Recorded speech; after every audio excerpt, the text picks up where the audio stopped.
Baik, Dirgahayu, Kabupaten Sorong ke-56. Tepuk tangan keras sedikit, jangan lemas, masuk manusia banyak di ruangan kalau lemas-lemas.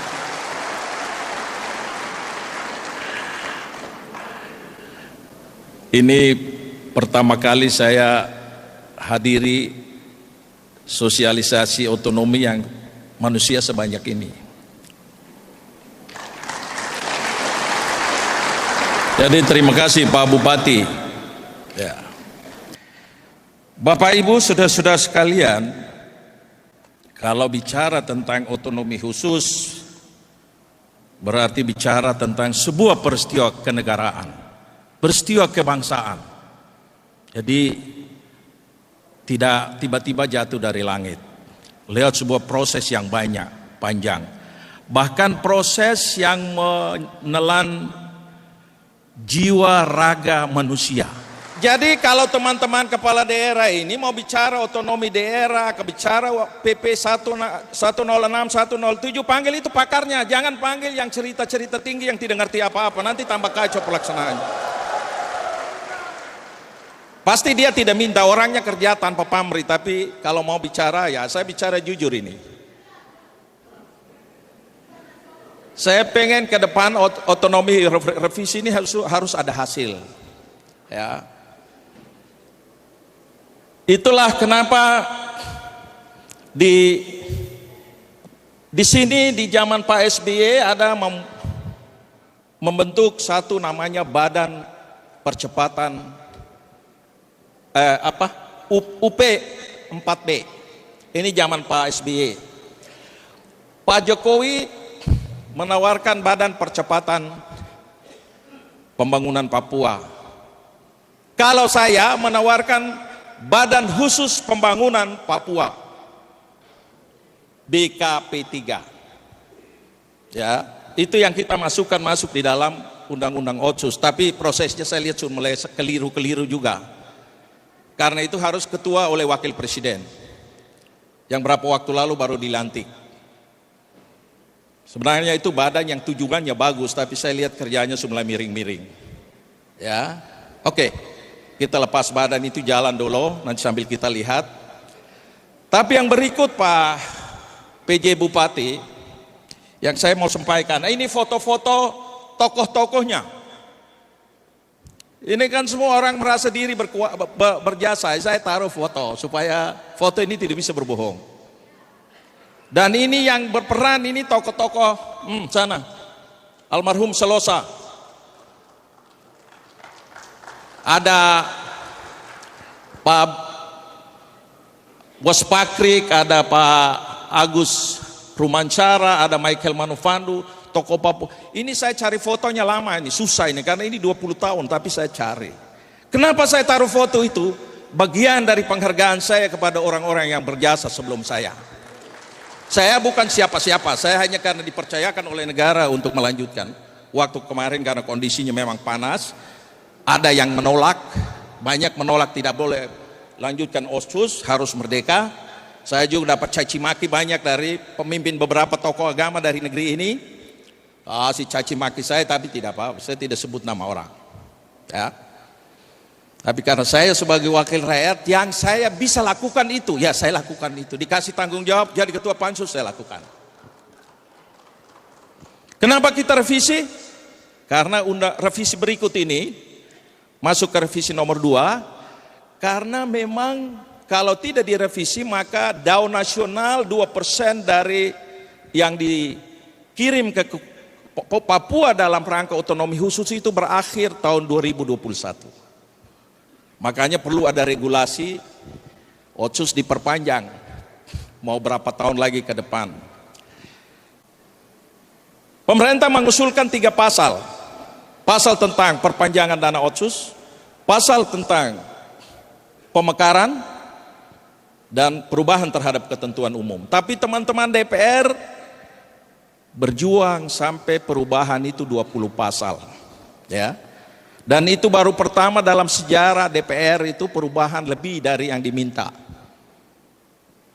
Siapa yang berjuang di sana? Ya berjuang di sana kita punya teman-teman. Saya di sana ada Yan Mandenas ada di sana, ada Ade Philips, Wamafma. Dia DPD. Jadi kalau besok saya kampanye sedikit tidak apa-apa toh.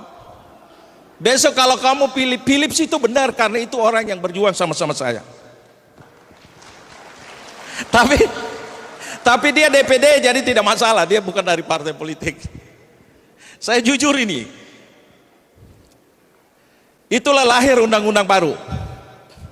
Ya. Nah, undang-undang baru itu tambahannya apa? Ada pengangkatan kursi 30% di setiap kabupaten kota di seluruh provinsi yang diangkat. Siapa yang diangkat? Orang asli Papua. Ingat, orang asli Papua. Kenapa diangkat?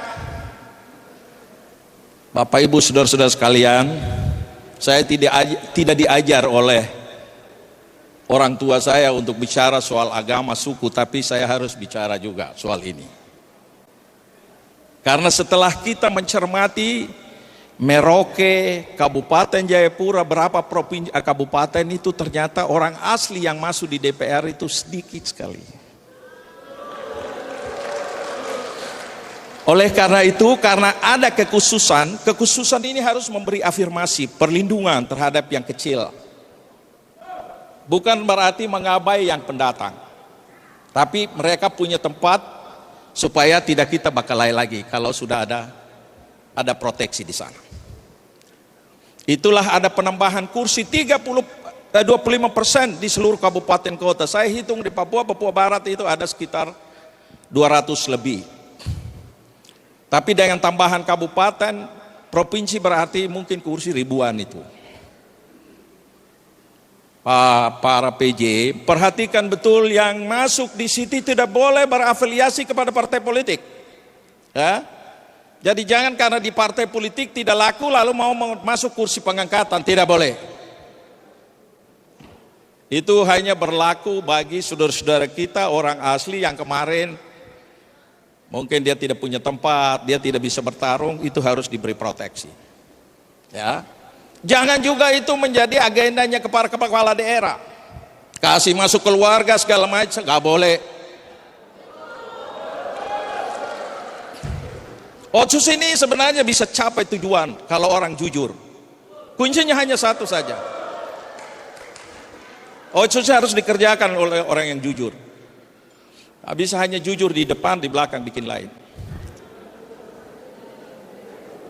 Tambahan berikutnya apa? Tambahan berikutnya pemekaran ada 4 provinsi. 3 di Papua Induk, 1 termasuk yang terakhir tadi Pak Bupati bilang, Pak PJ bilang. Itu revisi itu ada tambahan, hasil dari revisi nomor 2 ini. Ketegasan berikut lagi, tambahan berikut apa? 4 MRP berdiri di 4 provinsi baru. Nah, MRP ini juga diperhatikan secara sungguh-sungguh. Hari ini kita Depdagri ada rapat, sudah mulai rekrutmen sudah mulai kacau-kacau. Ya. MRP benar-benar mewakili wilayah adat, agama, perempuan dan pemuda. Itu harus diperhatikan dengan baik. Ya. Kemudian tidak boleh berafiliasi kepada partai politik. Di Papua itu yang lalu orang sudah calon di DPR tidak laku baru kasih masuk di MRP. Itu yang bikin kacau-kacau terus. Pak Bupati tolong ibu dari provinsi, minggu lalu saya kasih brief gubernur semua saya ingatkan itu, kalau kamu lakukan itu kamu langgar undang-undang, digugat pasti kalah. Dan di situ tertulis MRP dan kursi pengangkatan tidak boleh berafiliasi kepada partai politik tertentu. Supaya ini dimengerti dengan sungguh-sungguh. Ya. Keledai sekalipun, kata orang bijak, tidak mungkin masuk di lubang saya untuk kedua kalinya. Masa kita 20 tahun otonomi khusus, kita ulang lagi, kita masuk lubang, itu lebih bodoh dari keledai. Hari ini Pak Bupati terima kasih banyak. Ya. Provinsi ini juga harus sosialisasi. Kemarin Mendagri sudah instruksikan sosialisasi, tapi belum juga. Tapi sosialisasi itu penting supaya hak rakyat itu tahu haknya di mana dalam Otsus dan kewajibannya di mana. Kemudian soal pegawai negeri. Pegawai negeri juga diatur dalam Undang-Undang Otonomi Khusus. Itu bukan berarti diskriminasi. Oh, ini bukan begitu. Kalau saudara-saudara kita sudah diberi proteksi sesuai dengan perintah undang-undang, maka hidup cita-cita bupati untuk kebinekaan itu terjaga dengan baik. Bineka itu tidak cukup dengan kata-kata, harus dengan tindakan-tindakan nyata. Anda tidak bisa hidup bilang bineka, wow, semua merah putih, padahal yang lain sakit hati, itu nggak boleh. Itu yang harus diperhatikan. Pointer tambahan dari ini silakan bisa dibaca. Keuangan ditambah 2,25%. Kalau yang lalu itu hanya 2%, sekarang 2,25%. Kalau dulu dikasih gelondongan ke provinsi, suka-suka pakai, bis terakhir nanti masuk dengan KPK, sekarang sudah tidak. Sekarang kabupaten sekian, provinsi sekian, dan juga dalam bentuk program, jadi harus dikerjakan dengan perencanaan yang matang. Ya, itu revisi-revisinya. Bukan berada di tataran toleransi saja, tetapi sudah berada di tataran yang mendasari itu semua, yaitu kesetaraan.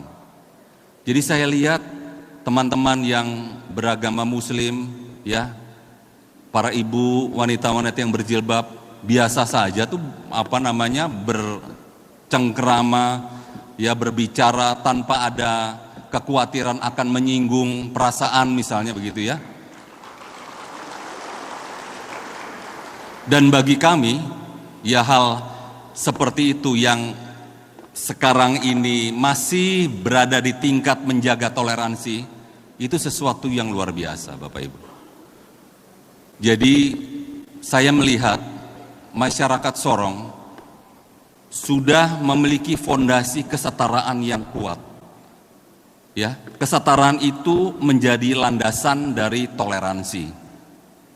Kesetaraan dulu, baru toleransi. Kalau toleransi itu sifatnya mudi, sifatnya berdasarkan kebaikan hati.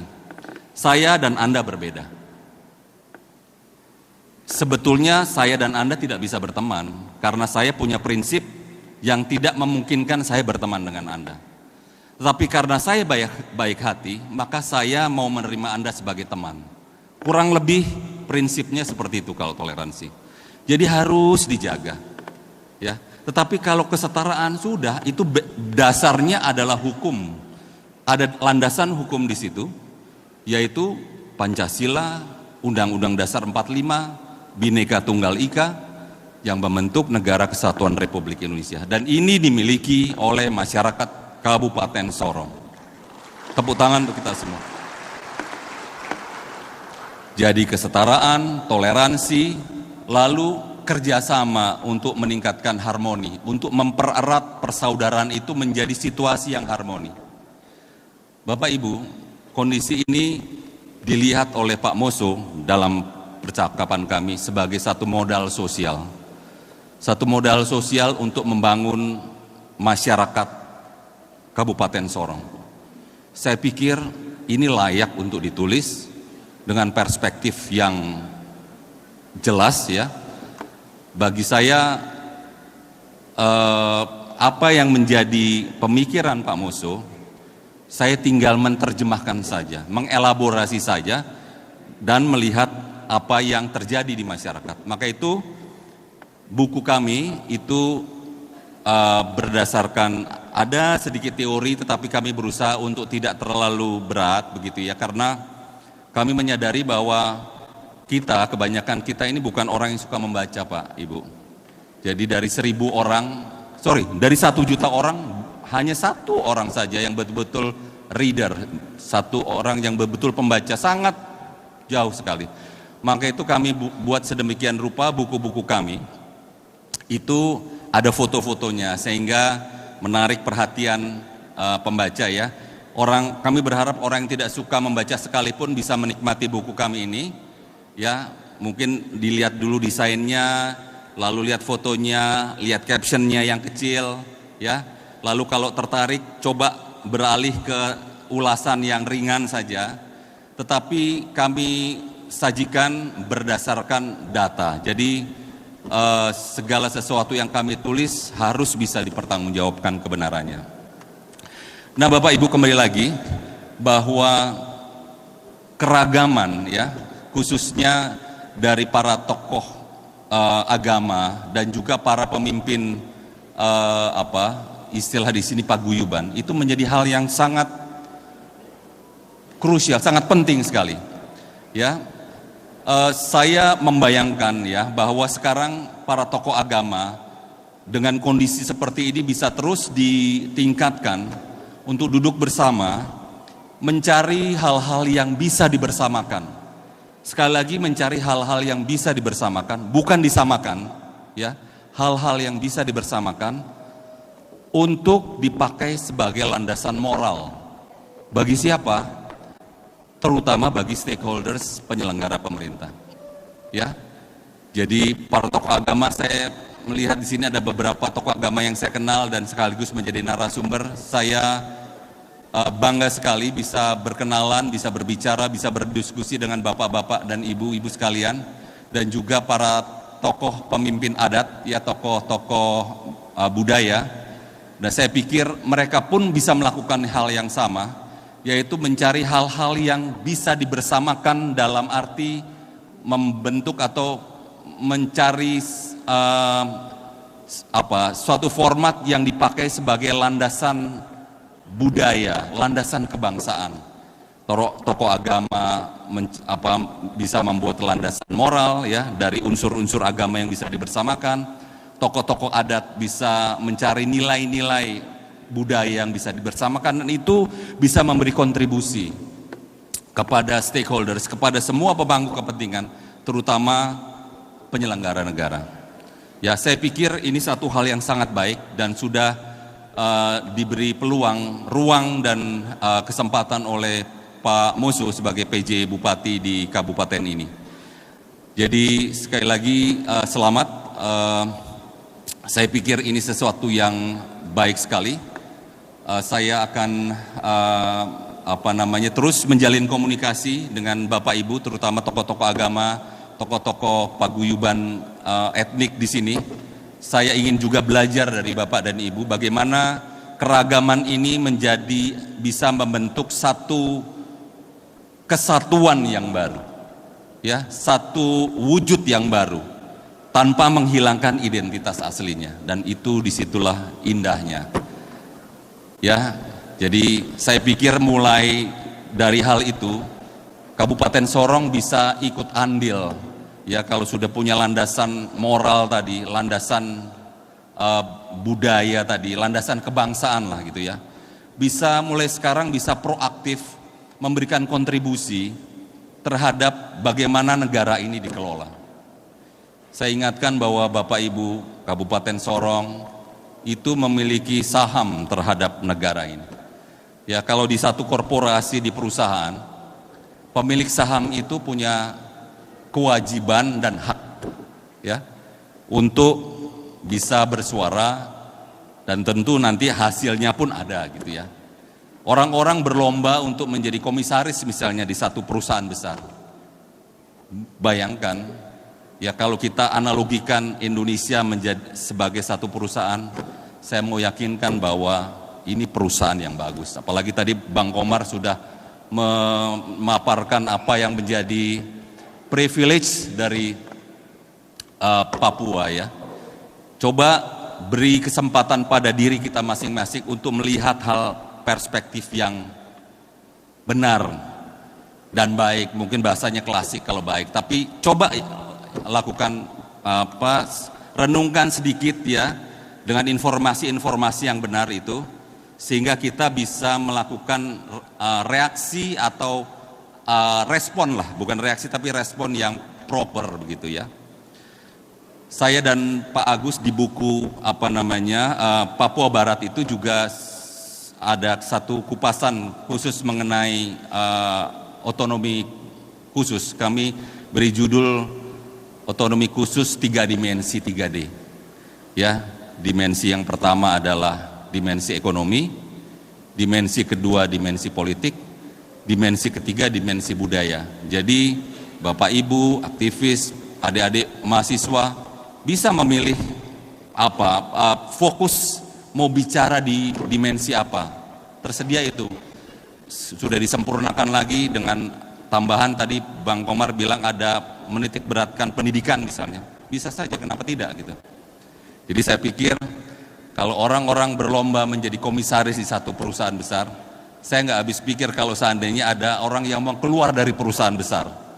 Ya, itu mudah-mudahan bisa menjadi perenungan. Sekali lagi terima kasih dan saya ucapkan selamat ulang tahun kepada masyarakat Kabupaten Sorong. Tuhan memberkati.